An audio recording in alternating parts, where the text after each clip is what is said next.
প্রথমেই মশলাটাকে তৈরি করে নেব। তার জন্য এখানে নিয়েছি আদা, রসুন, শুকনো লঙ্কা ও উপর থেকে ধনেপাতা কুচি দিয়ে এটাকে ভালো করে ব্লেন্ড করতে হবে।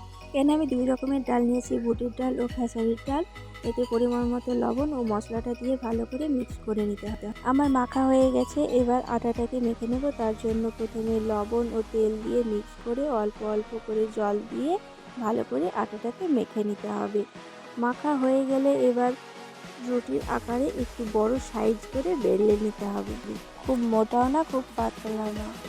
তারপরে উপর থেকে ডাল দিয়ে আর একটা রুটি দিয়ে ঢাকা দিয়ে দিতে হবে। তারপর বাটি বা গ্লাসের মাধ্যমে গোল গোল করে কেটে নিতে হবে। আমি সবগুলোকে এইভাবে কেটে নিয়েছি। তারপর চুলায় হালকা আঁচে এক এক করে সবগুলো ভেজে নেব। লাল লাল হয়ে গেলে নামিয়ে নিতে হবে। তাহলেই আমাদের রেডি হয়ে যাবে ফুলকো ডাল পুরি। প্লিজ একবার বাড়িতে ট্রাই করবেন। আশা করি সবাইকেই ভালো লাগবে।